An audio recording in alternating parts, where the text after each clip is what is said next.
I'm very excited to be here because this is an amazing program that we have at the University of Guelph that showcases all the great work that the University of Guelph staff and faculty do in developing countries through a unique program called Lead for Change.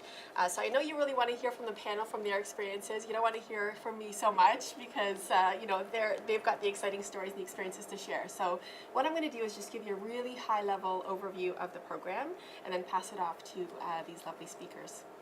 So before I get started, who has been on Lead for Change in the audience? And, great. Come on in. Oh, thank you. Come on in. Oh, I guess we'll sit back here. So Linda's another person you can reach out to at the end if we've got some time for Q&A. Linda went to Malawi back in 2010, I think it was. Was it that long ago? Yeah. Oh my God. Time to go. Exactly. So let me just give you a little bit of history. So Lead for Change is a program that was created by WUSC and Ceci. So they are international development organizations in 50 years. And they created this thing called Unitera. And Lead for Change is a program within Unitera that allows employers to send their employees to time where they and convert that into an international development experience. And so employees transform the annual vacation. Typically people go for 3 to 4 weeks. The University of Guelph provides the financial support, and WUSC and Ceci provide the other half of the support for this program. And Unitera does everything from coordinating everything before you go, providing the training that happens in May. That is all about, what to expect on Lead for Change, how do you adapt, the culture shock that you might face when you get there and even when you return, and really manages your well-being and your security while you're there. Come on in. So a little bit of history about Lead for Change at the University of Guelph. So we were actually the first university partner of this program.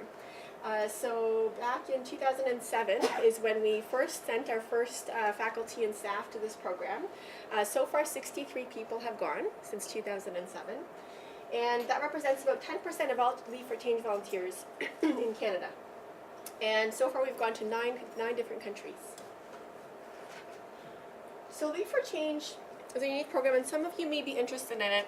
The one thing that I'd really love to dispel about this program is people often think that you need to have some kind of technical expertise, or you need to have some kind of an expert, to be able to go. And really, what I've seen is everybody has something to offer this program. Sorry, I ate a granola bar right before coming here, which was a bad idea. So everyone has something to offer.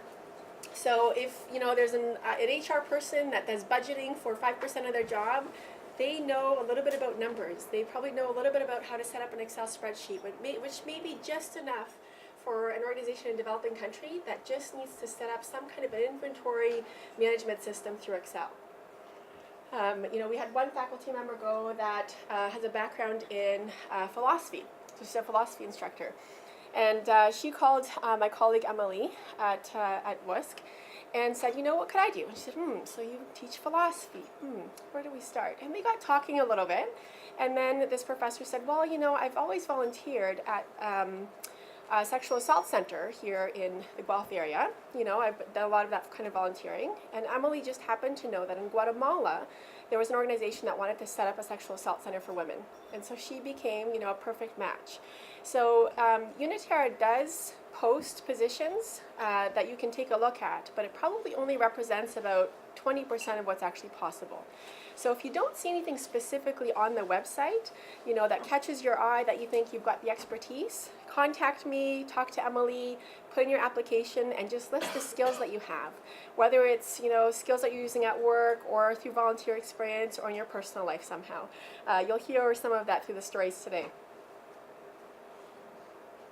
So key focus areas for WUSC and Ceci are, prevention education with regards to HIV and AIDS, maternal child health, food security, a lot of rural development, providing basic education, vocational training, empowering youth, and in particular promoting women, equality between men and women. So there's a lot of information on the University of Guelph website. If you just search for Lead for Change, there's a whole page with instructions on how to apply. So I won't go into that in any detail, but you can contact me if you have any questions around that. In terms of the selection process, so typically it's regular full-time faculty or staff at the U of G that have completed their probationary period are eligible. The application deadline this year is March 1st. You've got a couple of weeks to prepare that, and it's not extensive. And the selection criteria, having professional, personal skills and experience, whether that's your professional career, volunteer experience, other areas of your life, the motivation obviously to go, and being able to adapt to different cultures. So Emily and I will be interviewing candidates that are selected on March 20th and 21st, and then we'll announce the successful candidates at the end of March. So you can contact either myself or Emily, so all the contact information is on the website as well. And so here we are. This is our second panel that we're holding this year about Leave for Change. And so we have Mary Murphy to my right, who is our legal counsel at the University of Guelph. And she went to Vietnam in 2009 to be a legal trainer at the University of Phú Yên. Leanne Piper is manager of residence and admissions and marketing at student housing here, and she went to Tanzania last year to build a website for the Tanzania Chamber of Commerce, Industry and Agriculture. Raj Patara is the logistics coordinator in the College of Business and Economics here, and she was a cookery teaching advisor at the Tanzania National College of Tourism. That was last year as well. And Kian, on the far right, is our accessibility officer in diversity and human rights, and he went to Vietnam at the Bac Thang Long College to be a marketing advisor. So you're going to hear 4 different stories and different experiences of their Leave for Change. So I will first introduce Mary Murphy. So the first thing, the biggest drawback of going to Leave for Change is they'll make you come up with pictures that you really haven't known how to have made public. But anyway, so I'm just going to pick up on something that Evelina had said, and that was kind of, I am one of those people who applied to a position that didn't exist when I was applying. I knew that I wanted to participate. I had participated in a volunteer exchange when I was young, in my 20s, and my children were now of an age where it was time for mom to get out, and so I was interested in the opportunities that were offered by the Leave for Change program. So I came to one of these sessions, and it sounded great, and I was interested. But when I went through the, computer skills, believe me, are not my strength.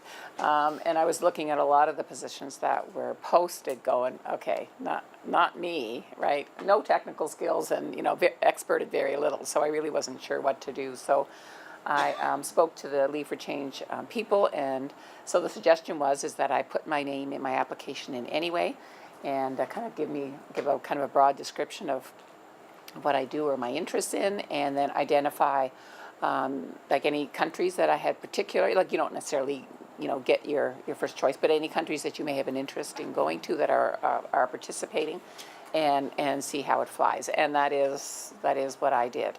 So so I was accepted by Vietnam, and it was on one of my choices.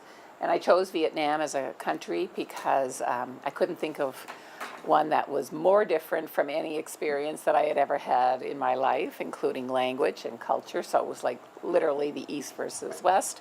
And tell you, my Vietnamese is really not great. So I wanted something so different. If I was going to do this, I really wanted to kind of plunge in with both feet. And it was a great choice for me. I also need my glasses on. The position that I was, like, legal trainer, okay, that's one way of putting it. The position that I ended up being assigned to was kind of my first lesson in culture differences between East and West, and that is up until the day I left, and including the day I left, I really had no idea what it was that they wanted me to do. I kept asking, they were, the information I was being given is that they wanted me to do workshops in communication and kind of like a comparison between legal systems, here and in Vietnam. So, okay, how broad is that? So, like any good North American, I'm in there going, can you be a little more more specific because I'm trying to prepare and gather and, put all my PowerPoints together and, all that kind of stuff. And I got nothing. So I have to admit that I went with a little bit of anxiety, but I took my laptop and everything I had collected and I just went. And in the end, I think, at least for mine, I think the mandate ended up being quite simple, and that was I was giving workshops really about communication. And there is a huge difference in how communications, especially in the legal field, between the West and the East. And I think I was also, I was just something that some of them had never seen before, which was a woman lawyer from the West. And so for the time that I was there, we did like workshops around communication. For me, I was focusing on directness of communication, the meaning of words, and trying to address the cultural tendency, which is to talk all the way around it and never address it. And if you're trying to build a relationship with a legal community in the West, that's not going to go well. Okay, so just trying to kind of talk about very practical approaches.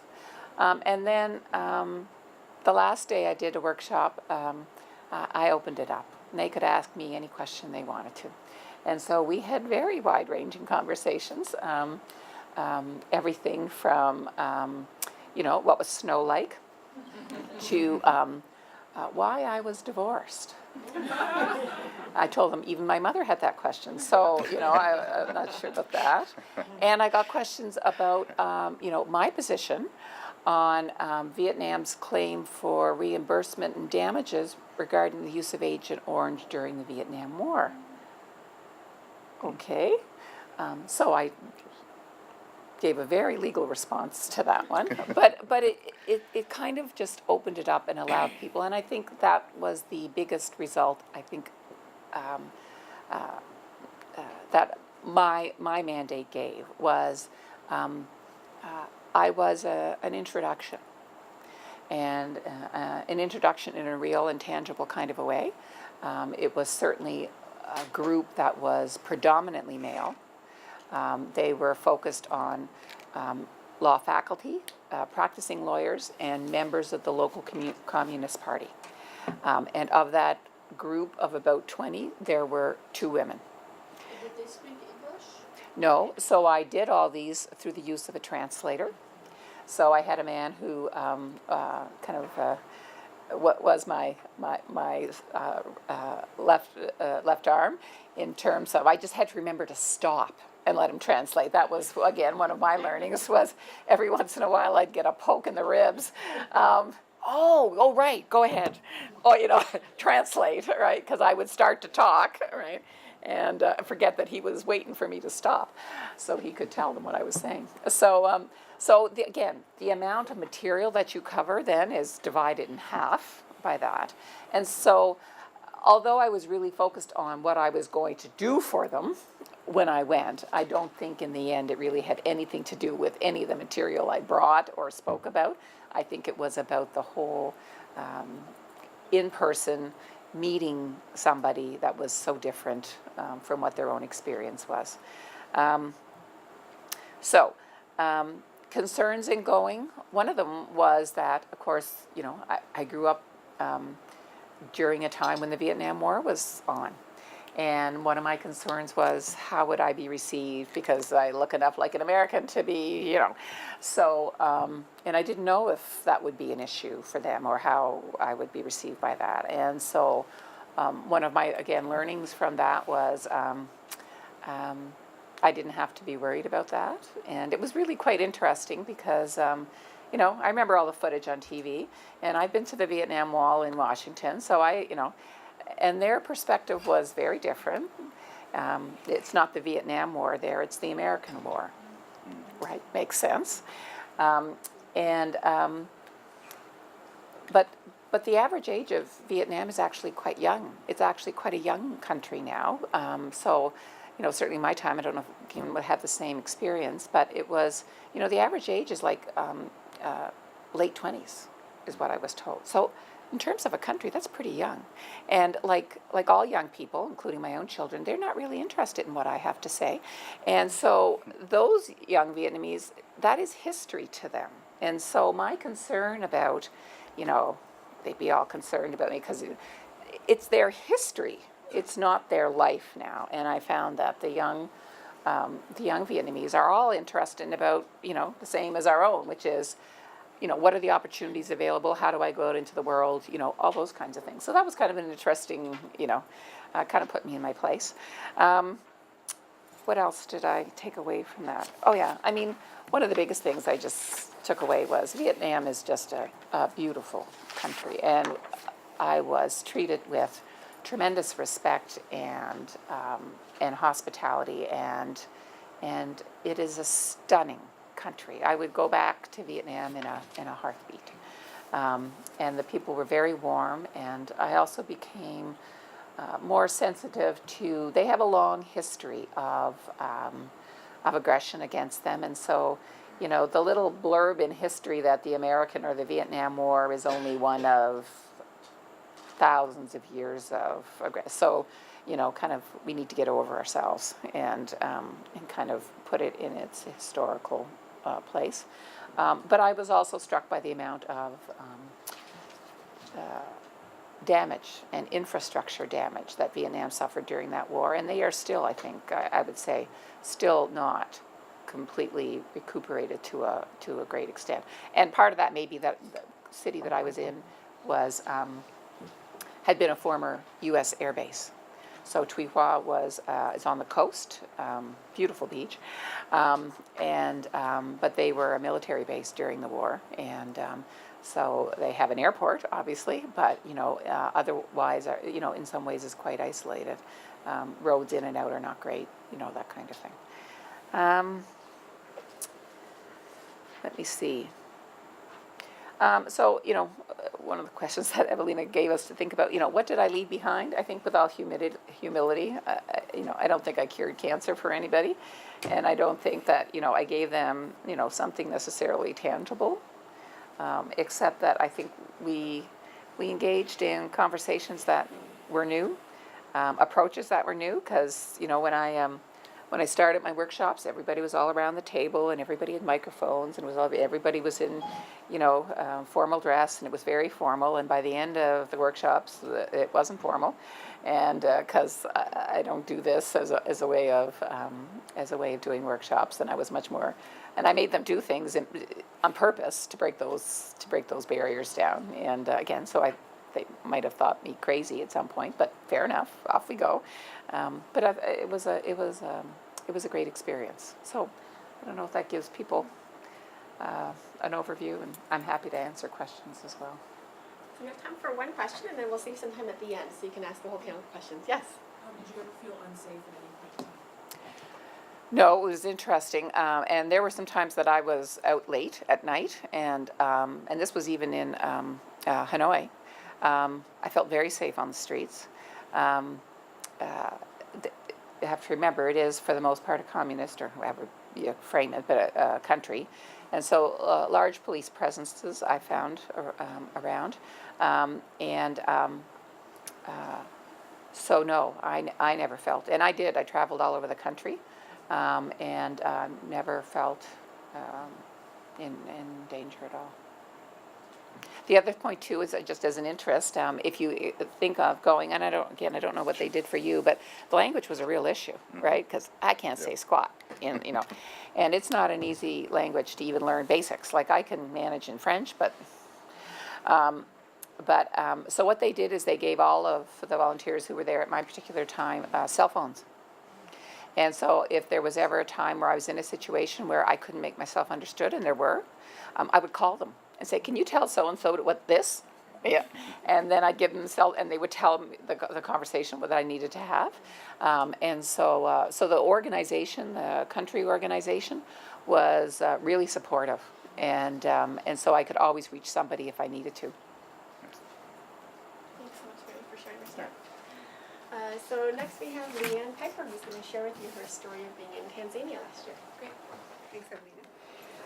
Like Mary, I applied not really knowing what my skills were and what I had to offer the organization. I was encouraged to apply by two University of Guelph staff members. Most of you know Mario Deschamps from Campus Police. He's a real great ambassador for the program, and we had been in our did our Masters of Leadership together, and he had a lot of positive things to say about his experience and kept encouraging me to participate. And then I had a staff member in my department go to Peru last year, and I came last year at this time to hear her presentation, not thinking that I would apply, a little bit later, a few years from now, but decided why not? Why wait when the opportunity is right here? I had a look at the website, saw the various countries that were being offered, and then decided to take the plunge.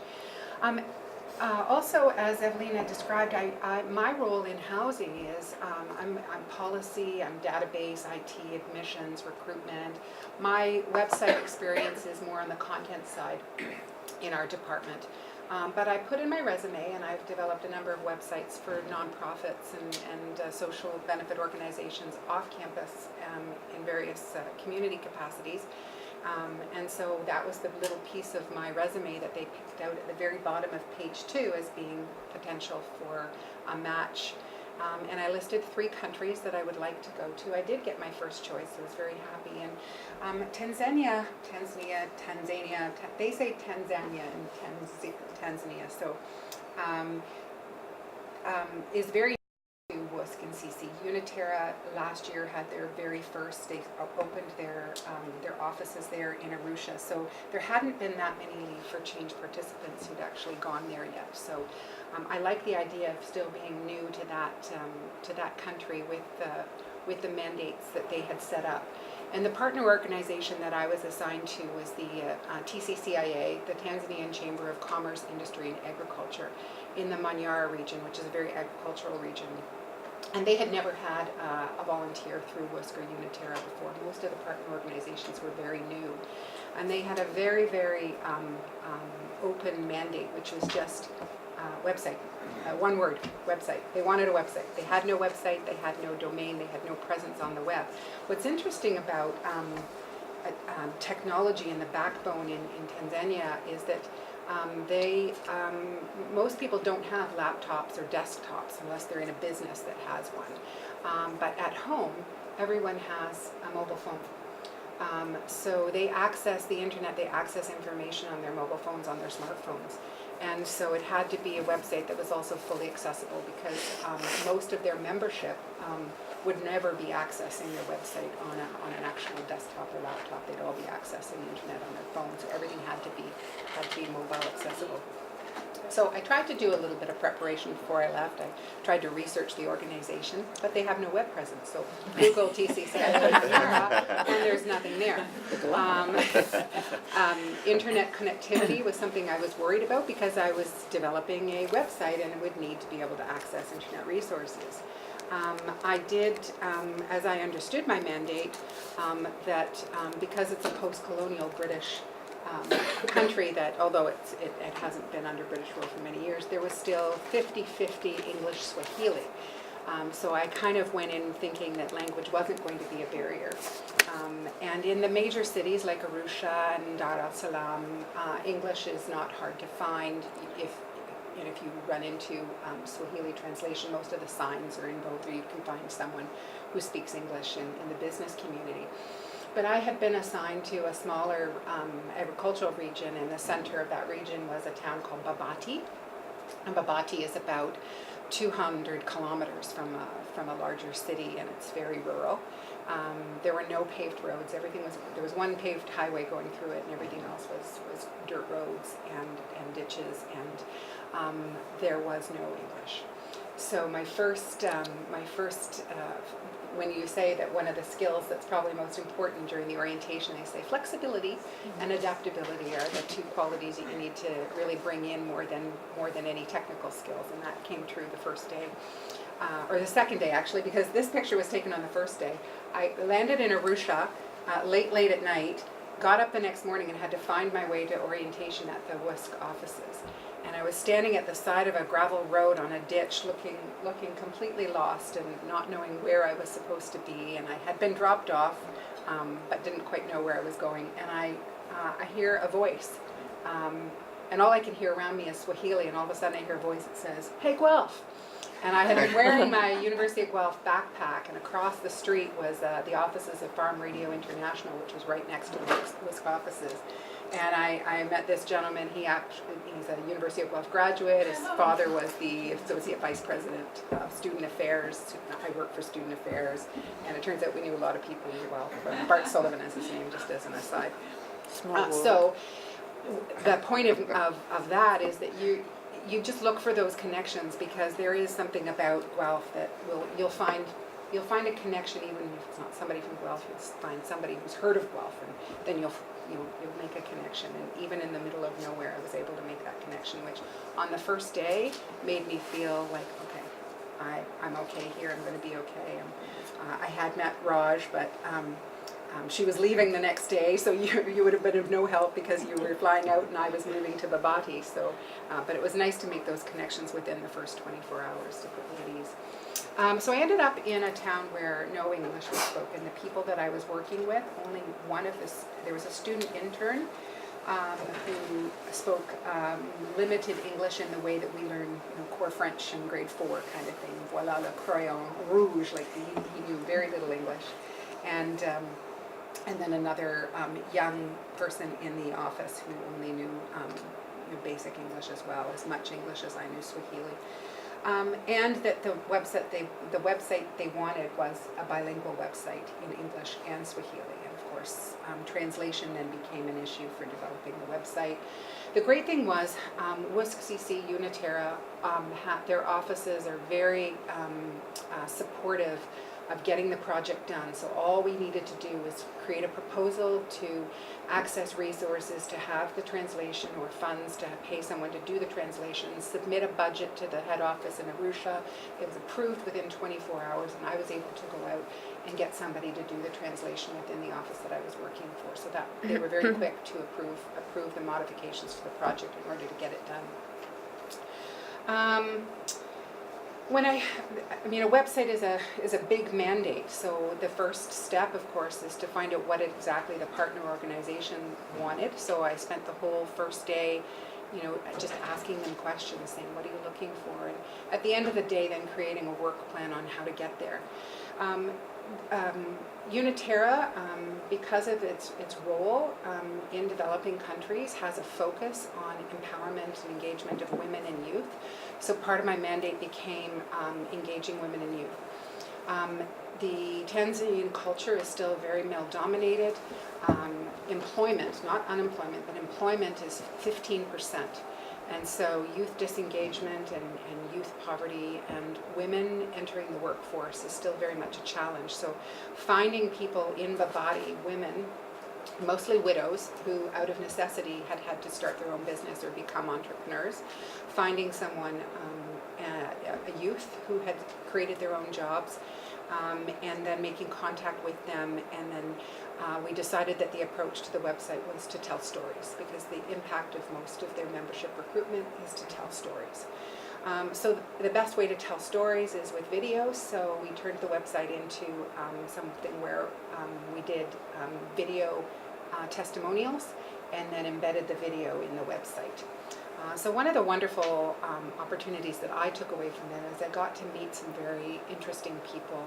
The youth that we decided to interview was actually 4 young men and 1 young woman, who were all lived together in the same part of town, who decided to start an agricultural co-op, and they got some microfinancing, and they bought a ½ an acre of land with some microfinancing, and they started a little market garden that they sold their produce at the market, and tomatoes, cucumbers, chichi, the greens, I forget how the word is pronounced, chichua, And then they made enough money in the first couple of years to buy another half acre, and now they're expanding to other agricultural products and more customers. So those cooperative youth entrepreneurs got to tell their story. And then I met a woman, Hilda Nagaye, who her husband had died, her family, she had to support her children, and so she started making cleaning products and then selling the cleaning products at the local stores. So I was able to do a video project with her and then get that translated through our translator and put that up on our website. So those were, two things I hadn't expected to do as part of my mandate. Then in the office where I work, the one thing about Tanzania in terms of the culture that I learned is, although it's a predominantly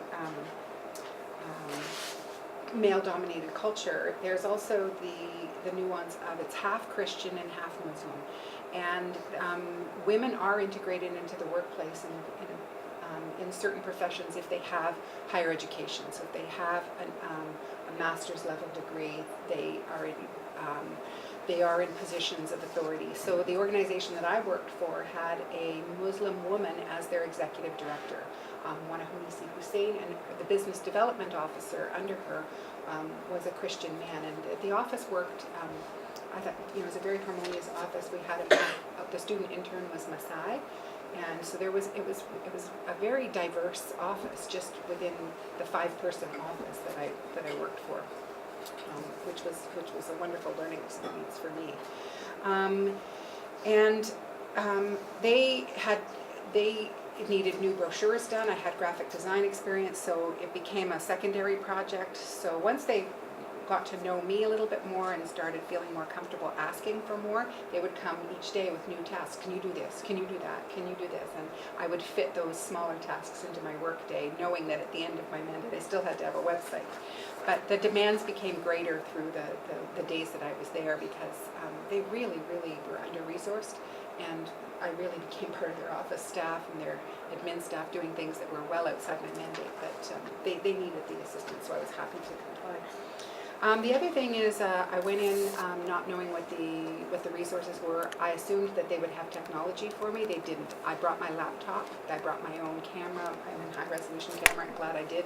They had no camera, no video equipment, no computer for me.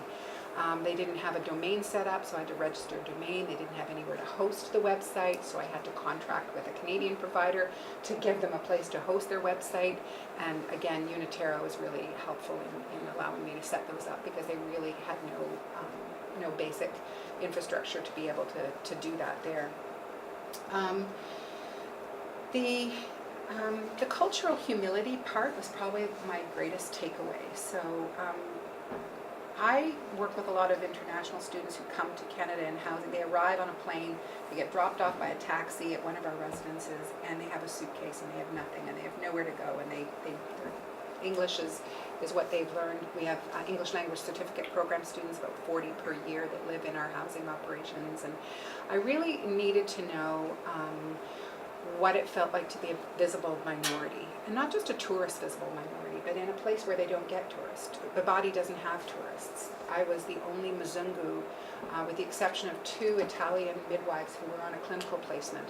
The 3 of us were the only Mzungu white person, which is not a derogatory term there, in Babati. So we were very much a curiosity. As I walked to work every day, I had about a 10-minute walk from the guest house where I was staying to the office every day, and every day was the first couple of days they just look at you and wonder what you're doing here.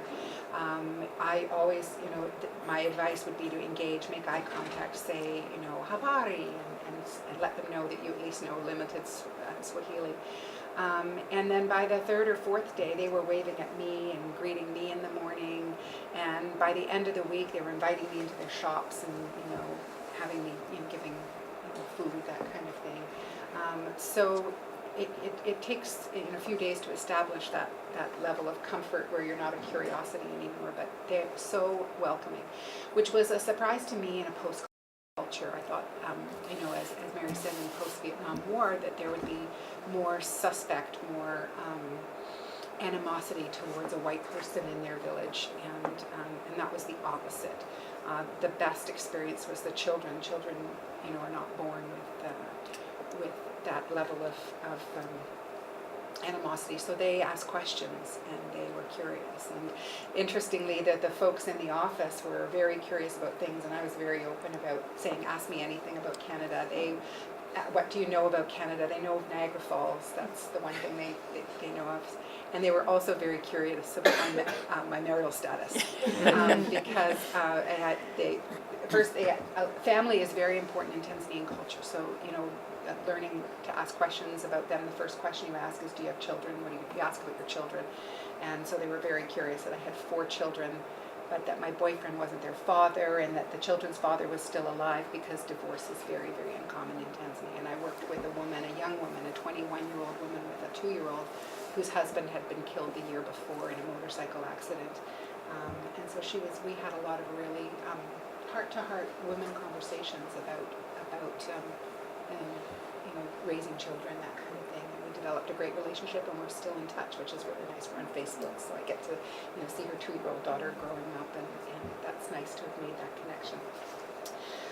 So what did I leave behind? Well, my intent was to leave a website behind, but I haven't done that yet, because the website hasn't been launched yet. So I don't know if it's normal for you to maintain your relationship with your partner organization, but they needed some key pieces of documents translated, membership forms, that kind of thing done before they could launch the website, and I'm still waiting for those pieces. And I know they're working on them, and our goal is to launch the website by March 1st. So I can't show you the website because I haven't launched it yet. So I don't mind having that relationship, because it's actually not a lot of work at this stage. It's just waiting for pieces from them. The other thing that I feel I hopefully accomplished, and you have to ask my co-workers there, but was to be a good ambassador for the University of Guelph, for the City of Guelph, and for Canadians.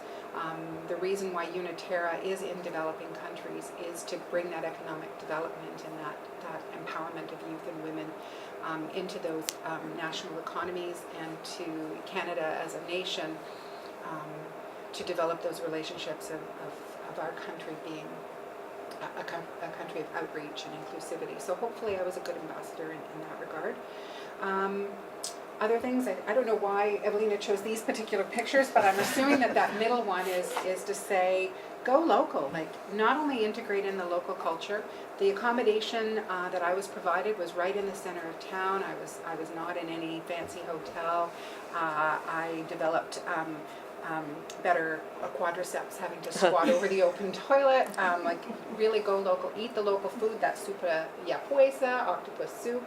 And I walk the markets and walk the streets, and like Mary, I didn't feel unsafe at all. There is police corruption in terms of when you're traveling the highways in a car, but locally, I didn't at any point, even at night, feel, even walking in the market, that I was at risk. I knew where I was going.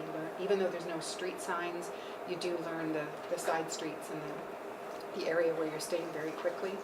And the one good thing is that my partner organization, it got around that we were creating a website, even though they hadn't seen it and it still isn't launched. All of their membership, they have about 800-900 members. Word got around that they were working on a website, and they had been lacking in renewals.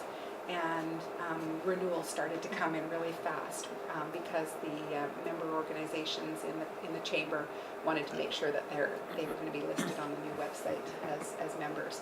So hopefully that helped my partner organization, which was part of my mandate. So that covers everything I think you've asked us to cover, and I'll open to questions. Thank you. So we have time for maybe one quick question. Anybody have a question for Leanne? Did you work for like 3 weeks straight, or did you have some downtime at all? That's a great question. The first arrival day is 1 day of orientation, so you end up going into the WISC offices there, and we did Swahili lessons, what to expect in reporting, and then a little bit more about my partner organization, so a full day of orientation. Day 2, I went straight to my mandate and started the following day. And then the office that you follow the hours of operation of the partner organization that you're working with, and I'm sure Raj will kind of describe her hours of work, but my office worked on Saturdays, so I worked 6 days a week and had 1 day off during the time I was there, and then I had 2 days at the end for reporting. So I was able to get to a few locations. I was able to get to a national park, Ngorongoro, and do a safari, that's the word. And I was able to do some local things, like go to the market and that kind of thing. So there was some time off. Thank you so much, Leah. So next we have Raj Patara, and she's going to tell you also about her trip to Tanzania. First of all, I'd like to start off with thanking Evelina, because Evelina and Louise were the ones that inspired me, encouraged me to look at doing a Leave for Change assignment, because whenever I went on the site and I saw these fancy titles for the mandates, right away I said, my God, this is, I found them very intimidating, and there's no way I'm qualified for that. So saying that, please don't look at the titles. There's always something there that's going to suit your background experience, and go for it. The other thing is, I think I just sort of fell into this when I came to see a presentation actually it was my daughter who was doing a presentation, so I came to hear that presentation, and that's where I learned more about it. And had that not come, Louise was the one who says, Raj, you have to apply to this. And I says, no way, I'm not qualified. And that is the story of, the Leave for Change journey. So please don't feel intimidated by what's on the site. Go with your gut feeling, whatever you have to offer, especially volunteer experience. Because when I did my resume and my cover letter, I stated what I did here on the university. But I think I'm a cooking facilitator outside. I volunteer as a cooking facilitator amongst other things. So that's how I got this mandate. However, that's not what I had applied for. I had applied for customer service or business management, the assignments. And when I got the assignment for cooking facilitator advisor, I was petrified. I was literally petrified. So I had a lot of stress. I talked to people, because I'm not a teacher, I'm a logistics coordinator, so you can imagine my anxiety. And I did so much research, but I was told I really can't prepare for anything until I get there. So that was interesting. So it doesn't matter how much you prepare yourself, there's always something different that comes about with things. So it's good to do the research, but don't let that, don't take it for that you literally have to do it all the time, so much. And because I volunteer, I do a lot of volunteering, and I do like sharing information or what I have with others. So therefore, I really wanted to try this, see if I can help someone else in another country. So I was delighted although I was a bit intimidated and overwhelmed when I got this mandate for the National College of Tourism in Arusha, Tanzania. And then again, I was just so worried. I'm going to be teaching students that, what am I going to teach them? How do I know about customer service? But I got through it. So what I took away from it was just amazing, the love, the inclusion I received, and also I got the strength with the knowledge I had, that I was able to sort of utilize my capacity of knowledge I had in many different areas which I wasn't aware of before leaving. So therefore, I had classes that I taught customer service theory, personal hygiene, food handling, to name a few. And then we did a lot of practical also, where I introduced the students to new recipes, mainly new recipes, such as they were interested in the Indian food, so I was able to share the recipes such as pakoras. I don't know if everybody is sort of familiar with pakoras, making rice balls, etc. So when we do these practical sessions, it's all tasted by the teachers, the principal, and whatnot. So there were many recipes that were shared, and that the management felt that it was good to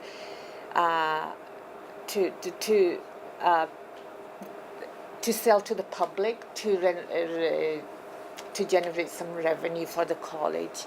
So I did hear that they made the pakoras and the rice balls that, I don't know how it went, with the success rate, but they were very thrilled about learning these things because it's a way of generating money, as we all need that, right? And I shared many ideas with the chef about, which was embraced, about having a small, because they have so much land there at the college, to utilize to grow herbs or tomatoes or something, just nothing too big, nothing too fancy, because of they have restrictions on so many things, or they don't have the resources. Therefore, just do small things, and because they use so many herbs and tomatoes as easy to grow, he liked those ideas that I had suggested. Where they got implemented, I have no idea, because they are so busy. And what I left behind was, I felt the students, as they had shared, I felt they learned new food, how to make new food. They were also had that exposure they would have otherwise had I not been there, and as well as they gained confidence and appreciated, what I had to offer, how the West was with customer service, with personal hygiene, and excuse me. And I remember one time a student said, when she saw me, she said, I thought it was going to be terrible when she saw me. It was going to be terrible for her. But she said then, she wrote, she says, I was, Madam Raj, you were the real teacher. So that made, that was very nice to know. And also I felt that the students were a bit ignorant, if I may use that word, about how the Western people feel about color, because when she found out I was from Canada, she touched her skin and she says, "Oh, I hear people in your country are scared of our color," and I was so taken aback by that, and I couldn't. I says, "No," I says, "I'm from Canada. In Canada, they have all sorts of colors." And I said, we embrace everything. We all work together. We all sort of live together. And hearing these kind of stories, and it gave them a different perspective of how Canada is. And then she had a different idea that nobody's scared of your color. And the other thing I found when I got there, this is my personal observation, was where, this is my personal observation, was the faculty were up there and the management were up there, whereas the student was down here. And it was towards the last day that students started sharing this concern with me. And because I wasn't going to be there the next day, I really didn't want to open a whole can of worms and not be there to help or support the students. However, after talking to the senior management, she was willing to come and have me there and talk to the students about their needs or their concerns. So I had received an email from the administrator, she says she's going to do her best to be a better instructor in the future. So I know we're short of time, so Thank you so much, Raj. Do you want another quick question for Raj? Holding on to the end. Thank you. Thank you very much. Thank you so much. So there's Raj in the kitchen, with the students, and this is the classroom. yeah, doing a I'm little sorry, I dance should have before, before they started cooking. yeah, and this is where they were making the pakori stand there. Yeah. So thank you so much, Raj. And last but not least, we have Kian, who is also in Vietnam. Sorry. Thanks. So I'm just realizing that we are a little bit short of time. So I wanted to say, just hearing everyone speak here, it brings back a lot of great memories. And I think my colleagues here have provided a good overview of what the Leaf for Change program is kind of about and what you can expect. And I'm not going to get into details of my mandate, if that's okay with Evelina, because I want to make sure that you probably have questions that you want to ask. I want to make sure there's time for that. And I'm happy to, sort of respond along with my colleagues, because there's rich resources here for you and good opportunity for you to ask questions. So I don't know if you're okay if you just open it up to Q&A. Do you want to just give us like a 1 or 2 minute overview of what your mandate was? What you did? Sure. I went as a marketing advisor to a college in Hanoi, Vietnam. A lot of colleges as of 2008 became public colleges, and they were no longer receiving the support of the government in terms of funding.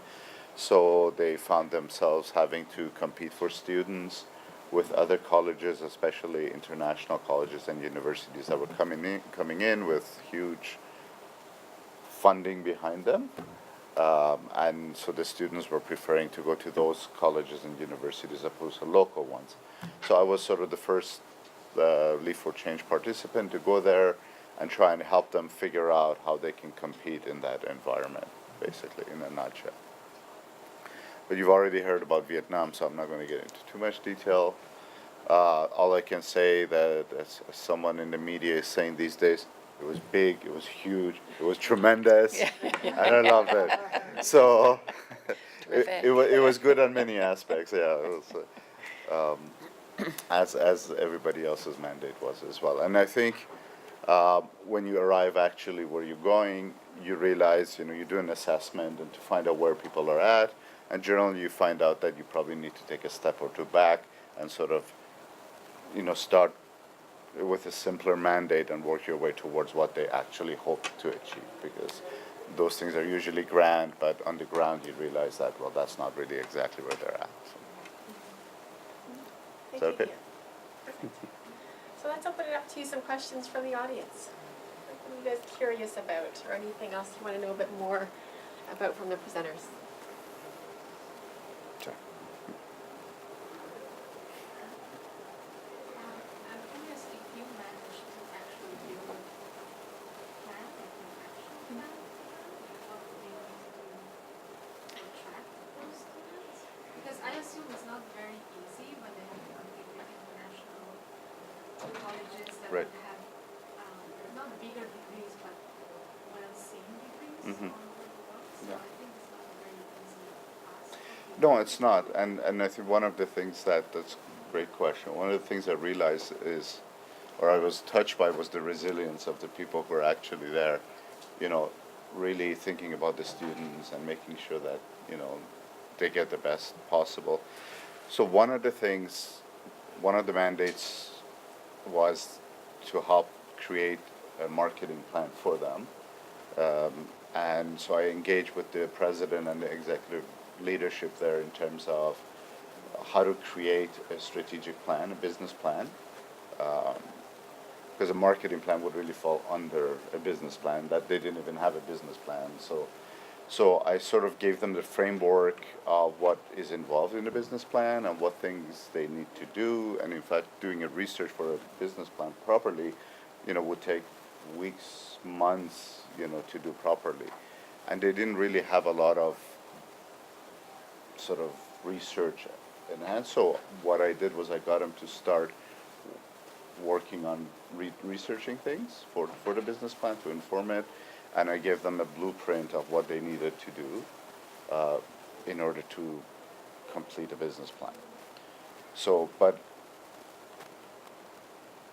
and really it was more about building their capacity. Like I could have gone in 3 weeks and tried to whip something up, but it was more about, okay, here's what you need to think about.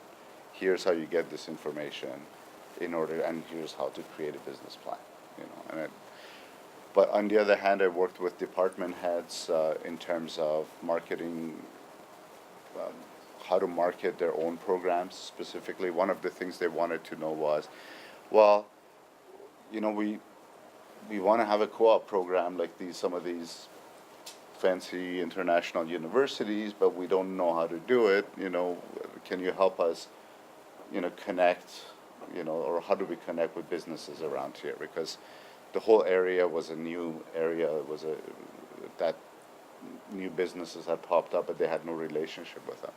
So we talked about, you know, how to partner up. Like it's not just enough to go say, hey, we have students, can you hire us? You know, then you need to build trust in yourself as a college so that these businesses come to you and say, hey, we believe you have great students we can hire, you're doing great, awesome things, you know.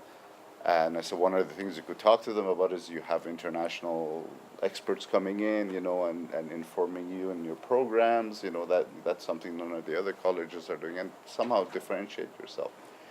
And they did that. So when I was doing workshops, they actually invited some of the business people to come and attend my workshop, but they were too embarrassed to tell me that. You know, it was like it was a secret, and I'm like, what's going on here? Like I sense there's something you're not telling me. Yeah, so well, we actually sent out an invitation. There's like 6 executives coming to you, you know, to hear about marketing. I'm like, oh, that's fantastic, because they were doing what I was asking them to do.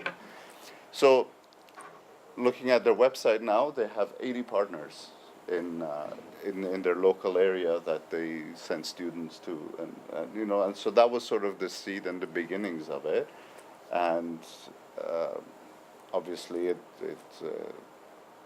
you know, it worked out in terms of helping them connect. And one of the other things that wasn't so marketing related, but you know, they wanted me to talk about pedagogy and how to, you know, best practice in pedagogy. I said, well, that's not really my area. You know, I do marketing, and well, they said, but they begged and pleaded. So I said, fine, you know, and I contacted some of my colleagues back here. I said, you know, do you have anything I could share with them? And having done the MBA program, one of the things that we did was a lot of case studies, you know, and there was great learning to be had. So I talked to them about case studies, because guess what? They never used case studies in education. It was more lecture style. So they went away, one of them, and in his class he did a case study, and the students loved it, you know, and they were so engaged, and he couldn't believe how engaged their students were. So then he started doing case studies, and the others, you know, and it was the first time ever they had used that, a case study, to teach. So there are a lot of, yeah. So I don't know if that answers your questions in terms of, and they have a new website that's both in English and in Vietnamese, whereas before it was just a very simple website that was kind of just talking about the president and some of the statistics. It wasn't student-centered, but if you go there now, they have an international profile as well, and it's very, very student-centered. And selling the benefits of the college. Connect to the question that all of you have to answer. What did you leave behind? Yeah. Actually, what happened after your trip Yeah. there? Yeah, so a lot, I would say. Actually, it exceeded my own expectations, because I wasn't sure what we could do in 3 weeks or what I could do. But I think because they're so keen, every little piece that you give them, they take it to heart and they run with it and get great results. But it's more of planting the seed and helping them get started. The rest comes. So I realize it's 1 o'clock if anybody needs to speak out, but yes, let's take One quick question, how long are the stays? I think I'm here in 3 weeks. Yeah, 3. I was there for 4 weeks.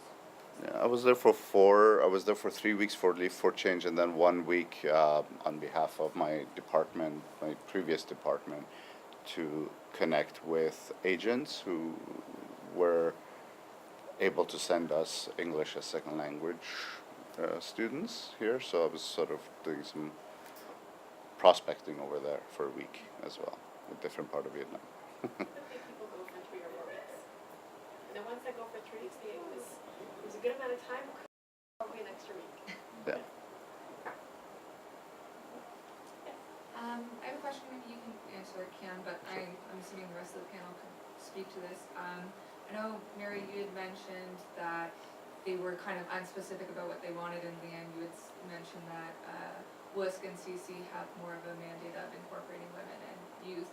So I was wondering, how much of what you were asked to do there, how much of your mandate did you find was coming from the organization directly, or did you see like Unitera or the other organizations playing a role in kind of guiding your mandate at all?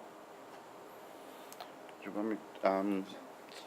So I'll maybe take a first stab at it. So the mandate was working directly with the college and the partner over there, and Unitera was sort of facilitating the communication. The partners, from what at least on my end, and I'm not sure what you experienced, they want to do a lot, and they want everything because they're so excited that somebody's going over there and can tell them about all these great and wonderful things. I think the challenge with that is you kind of have to know what your strengths are and what your skills are, and to be true to yourself is to say, well, this is what I can deliver, and this is what I can help you with.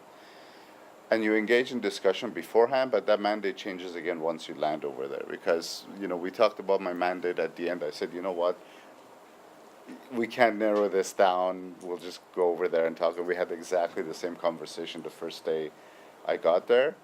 And I was very clear about, well, this is what I can do for you. This is the areas I can help with. And, we managed to come to an agreement, that way. I think for mine, WUSC was much more the customer in that grouping. I think I wasn't aware of any prior person, but I think I was the first in that region, and so they tied it to the university. But I think that was what led to the breadth of it. Like the original mandate they gave me was like, okay, you could build courses on that. Okay, so it was so generic that it was almost hard to get a finger around. So WUSC was really, as soon as we got together, they were the ones who were kind of directing me as to what direction to go. And so from my experience, it was mostly WUSC. For me, it was the partner organization that led the mandate. They had to apply to Unitera to become a partner organization. It was the first, this was the first mandate that they had as a new partner organization. Once I got there, once I was actually in their offices, then it was the partner organization that, determined what my deliverables would be. But the mandate was just build a website. The how, the why, the what was all the partner organization. They led that project. Mine was similar to Diana's. Can I just add a piece to this? I'm not quite sure what's behind the question, but in my experience, what I found with WUSC was in the report writing, they wanted to make sure that I was hitting the right political points in the report writing in terms of what I did. And I'm not saying that to be like facetious or kind of, but they've got funding based on certain things that they are attending to. Women, engaging women, and youth. And so they weren't so concerned day to day was I doing that. But when I was writing the report at the end in terms of what I accomplished, they wanted to make sure that I had been very thoughtful about those things and attending to those things during the time that I was there. That's right. Yeah. Any other questions? Anything else you're curious about? Yeah, I would say the mandate, it sort of provides a background, but it changes. It changes, well, before you go, it changes once you're there and you talk to the president, and then it changes again when you're actually sitting down with the very people that you're trying to help, and you realize you got to be practical about this too. And so you try to hit all the notes. You try to hit, help the individuals while helping the mandate that the president, for example, if it's an institution, is setting out for you, and be conscious of all the larger cultural exchange goals that Unitera and WUSC have. And it's all doable. It's all one and the same. They're not really different things. Also, I find it's a lot to do with being accommodating, flexible, and just because this it's written black and white, this is what's supposed to be done, and not necessarily that's the agenda. It may not look anything like that by the time you're in. As you can tell, we hire for adaptability for this program and flexibility, being able to learn on the go. So I want to thank the audience, first of all, for coming to listen to these stories, and also thank this wonderful panel who gave up lots of their time and prepared this presentation and dug into, their memories, some more recent, some a little bit older, and brought their stories back to life. So thank you so much, and to Mike for